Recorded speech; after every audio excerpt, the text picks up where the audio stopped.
বৃষ্টি আর পিছু ছাড়ছেই না। মানে সেই সকাল থেকে নেমেছে। এই জন্য আজকে জানি এত মুষলধারা নেমেছে আজকে সকাল থেকেই। তো দেখো আমি সকাল সকাল ওই জন্য ঠাকুর ঘরটা মুছে স্নান করে পুজো সেরে নিয়েছি। তারপরেই দেখো রান্নাঘরে চলে এসেছি। আর দেখো এর মাঝখানে মানে জল এসেছিলো, আর সেই জল তুলতে গিয়ে তো অর্ধেকটা আবার স্নান করে আবার জল তুলতে গেছি, তাহলে ভিজবই। আবার ভিজেছি, আবার নাইটি চেঞ্জ করেছি। দিনে আজকে মানে 4 বার মানে নাইটি চেঞ্জ করেছি। আর এই দিকে দেখো মাছটাও ফ্রিজ থেকে বার করে নিয়ে এসে আমি মাছের মধ্যে কিছুটা জল দিয়ে রাখলাম, মানে বরফটা ছাড়াতে। তো তারপরে দেখো কালকের মানে যত বাসন ছিল এগুলো তো গামলার মধ্যে তো মানে জলটা ঝরাতে দিই পুর করে। তো এইগুলোই আমি মানে সব মানে বাসনগুলো সব র্যাকে মানে গুছিয়ে নিচ্ছিলাম। কারণ তা না হলে তো ওই আজকে যেই বাসনগুলো মেজেছি ওইগুলো তো আমি নিচে সেই ঘরেতে মেজেছি, কারণ হচ্ছে বৃষ্টি বাইরে। মেঝের মধ্যে আর কি একটা বস্তা পেতে ওর মধ্যেই উপুড় করে রেখেছি, ওইগুলো আবার গামলাতে নিতে হবে, তা না হলে গামলা যদি না ফাঁকা করি। আর এই দিকে দেখো ঢেঁড়স সিদ্ধ দিয়ে তো আমি ভাত বসিয়ে দিয়েছিলাম ছেলের জন্য। আর এইদিকে ছেলের বাবা এসেছিলো, মানে পটি করতে এসেছে। আমি তো ভেবেছি যে মনে হয় সকালে ভাতটা তাড়াতাড়ি খেয়ে নেবে হয়তো, ওই জন্য ভাত তো হয়েই গেছে। তো ওই জন্য দেখো আমি তাড়াতাড়ি করে মাছের ওখান থেকে কোনো রকমে ওই ছাড়িয়ে বরফটা ছাড়িয়ে একটা মাছ তাড়াতাড়ি করে নুন হলুদ দিয়ে মেখে ভাজতে দিয়েছি আর কি। কিন্তু উনি ভাত খায়নি শেষে, আর কিছু করারও নেই। আর এইদিকে দেখো আমি সবজি বানাতেও বসে গেছি। ঢ্যাঁড়স তো সিদ্ধ দিয়েছি, তা না হলে ছেলে মানে সবজি বানাতে বসলেই মনে হয় যেন ছেলের চিন্তায় বেশি। কারণ আমরা তো যে কোনো সবজি দিয়েই খেয়ে নিই, ওর তো আবার যত নকশা আর কি। আর এই দিকে দেখো কীভাবে বৃষ্টিটা হচ্ছে, মানে 1 মিনিটও থামছে না। আর এই দিকে দেখো পুকুরটা তোমাদের দেখাচ্ছি, গাছের ফাঁকা দিয়ে কিছুটা দেখা যাচ্ছে, যতটা সম্ভব দেখাচ্ছি। বৃষ্টি পড়ছে এখন, আজকে আর বাইরে যেতে পারছি না। মানে পুকুরে জল পুরো থই থই করছে, একদম ওপরে চলে এসছে। আর পুকুরটা বিশাল বড়, এ মাথা থেকে ও মাথা, মানে ওর পাড়টা এখন দেখাই যাচ্ছে না। আর এখানে অনেক গাছ আছে, কলা গাছ আছে, বিচে কলার গাছ আছে, এইগুলো আর কি। তো ওই দেখো মানে তোমাদেরকে বৃষ্টি দেখিয়ে বারবারই আজকে মানে তো বৃষ্টি থামছেই না, যে একটু থামবে তা তো না। আর ওইদিকে দেখো আমি মানে পটল বানাতে বসে গেছি।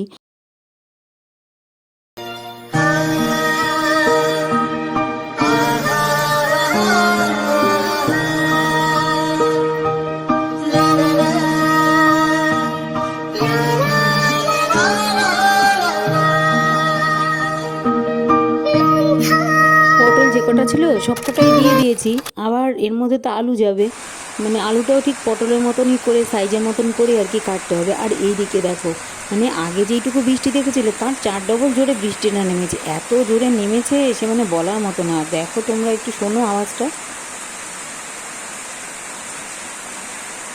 এই বৃষ্টিতে ভিজতে পারলে তো দারুণ লাগে, কিন্তু এখন মানে বৃষ্টিতে ভিজলেই আসবে জ্বর, সেই জন্য আর বৃষ্টিতে ভিজছি না।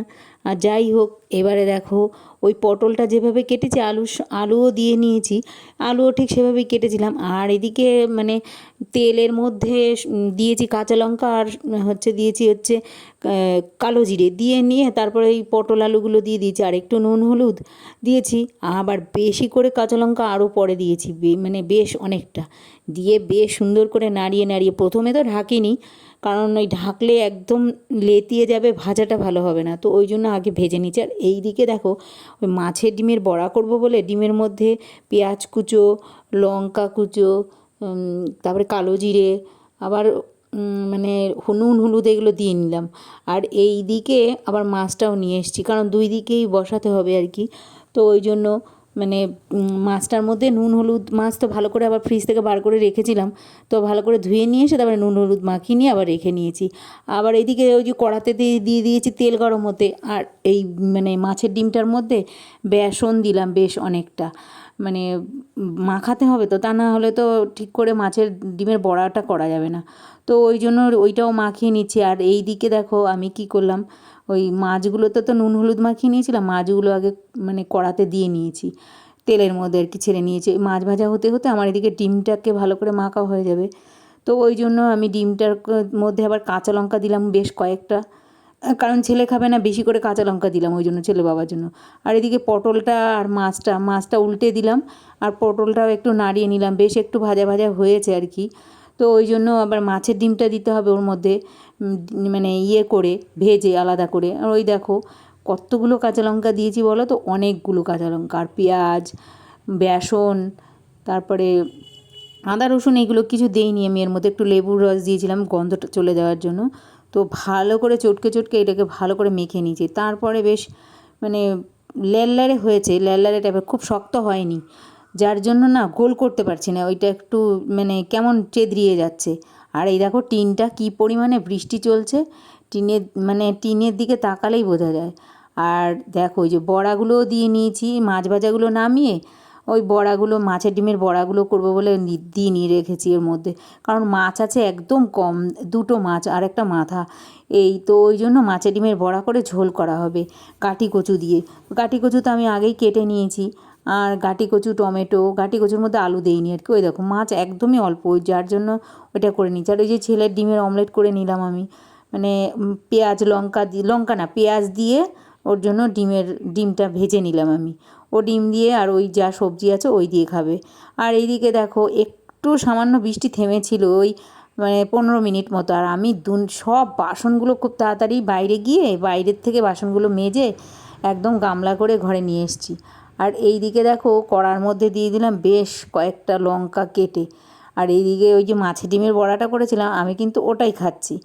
আর এই যে লঙ্কা দিয়েছিলাম এর মধ্যে কিন্তু আমি না দিয়েছি জিরে গুঁড়ো, না দিয়েছি এমনি শুকনো লঙ্কার গুঁড়ো, সব কাঁচা লঙ্কা দিয়েছি। এই গাঁটি কচুর তরকারিটা করেছি, ওর মধ্যে মাছও দিয়ে দিয়েছি, আর ওই ডিমের বড়াটা আর কি, ওইগুলো দিয়ে ঝোল করেছি একটা।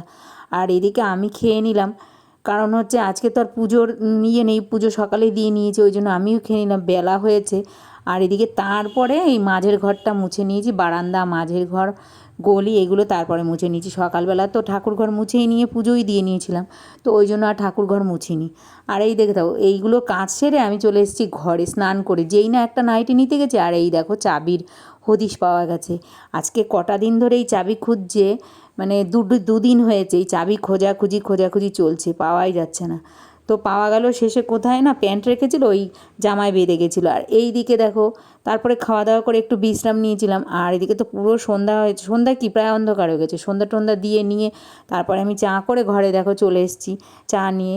আর আজকে শুধু বিস্কুট নেইনি, আজকে কিন্তু একটু মুড়িও নিয়েছি, চানাচুর আছে যেহেতু, তো ওই জন্য একটু মুড়িও নিয়ে নিয়েছি। আর চাটা খেতে খেতেই ভাবছি রাতে কি করব আর কি। ছেলে বলছে রাতে আমি ভাত খাবো না, তো ওর জন্য কী করা যায় দেখি, চাউমিনও নেই আর ম্যাগি আছে দুটো, মনে হয় দুটো মানে প্যাকেট ছোট ছোট, তো আর কি করা যায়, ওই ম্যাগিই করে দেবো ভাবলাম। আর এই দিকে দেখো মাত্র 2 প্যাকেট আছে, তো ওই জন্য আমি কি করলাম একটু আলুও কেটে নিয়েছি, মানে আলু ভাজার মতো করে আলু কেটে নিয়েছি, পেঁয়াজ আলু একসঙ্গে দিয়ে মানে করব। এদিকে তো অন্য সবজি নেই, আর ওই জন্য ওই দেখো পেঁয়াজটা কেটে নিয়ে আগে পেঁয়াজ দিয়ে একটু সাঁতলে নিয়ে, আর কাঁচা লঙ্কা তো দেওয়া যাবে না, ও আবার লঙ্কা খাবে না, যেহেতু ওই দেখলে না তখন ডিমের অমলেটটা করলাম ওর মধ্যে লঙ্কা দিইনি, ওই যে আলুও দিয়ে দিলাম, দিয়ে নিয়ে তারপরে বেশ কিছুক্ষণ হলুদ আর লবণ দিয়ে নাড়াচাড়া করে তারপরে ডিমটাও দিয়ে নিয়েছিলাম, দিয়ে ডিমটা বেশ ঝুড়ো করে নিয়ে তারপরে ওই ম্যাগিটা সেদ্ধ করে রেখেছিলাম, ওই ম্যাগিটা দিয়ে দিয়েছিলাম, আর ম্যাগির মশলার প্যাকেট দুটো কেটে মশলাও দিয়ে দিয়েছিলাম, দিয়ে নাড়িয়ে চাড়িয়ে মানে একদম তেল কম, তেল দিয়েছি এত কম মানে বলার মতো না। তো ওইগুলো দিয়েই বেশ ওর রাতের খাবারটা বেশ ভালোই হবে, ওর জম্পেশ হবে। তো ওই জন্য আর কি, ও তো ভাত এমনিই খেতে চায় না, একদম ভাত খেতে চায় না, সারাদিনে কোনো দিন 2বার খায় আর কোনো দিন 1বার খায়, ওই জন্যই তো চেহারার হাল ওরকম, ও বললেও শুনবে না, ওকে যদি বলবে চুপ করো তুমি। তো যাই হোক ওই দেখো ওই মশলাটা দেওয়াতে বেশ ঝালঝাল হয়েছে। আর আমি এদিকে দেখো ওই বেশ অনেকগুলো শশা কুচিয়ে নিয়েছিলাম, আর শশা ওপর থেকে দিয়ে চামচিটা দিয়ে ওর কাছে দিয়ে এসেছি, ও পরে সস দিয়ে তারপরে খেয়েছে আর কি। আর মানে এইগুলো করে তো আমি চলে গেছিলাম রান্নাঘরে, পরে ওর বাবাও চলে এসেছিলো, ছেলের বাবা, তো আমরা দুজনা খাওয়া দাওয়া করে নিলাম, তো যে যার মতো শুতেও চলে গেছিলো, ছেলের ঘরে চলে গেছিলো, ও যদিও শোয়নি তখনও, ওর কাজও করছিল। আর এই দিকে ছেলের বাবা তো শুয়েই পড়েছিল, আর তোমাদের ইশারা করে আমি দেখাচ্ছি যে ওকে দিয়ে আসতে যাচ্ছি আর কি। তো যাই হোক আর তারপরে দেখো আমি দেখছি কিন্তু টিভি, এই টিভি দেখতে দেখতেই আজকের ব্লগটা কিন্তু শেষ করে দিচ্ছি। রাতে খাওয়া দাওয়া তো হয়েই গেছে, বেশ কিছুক্ষণ এখন বসে থাকবো, তারপরে শোবো, কারণ আমি খেয়ে উঠেই শুয়ে পড়ি না। তো যাই হোক, ব্লগটা কিন্তু আর বাড়ালাম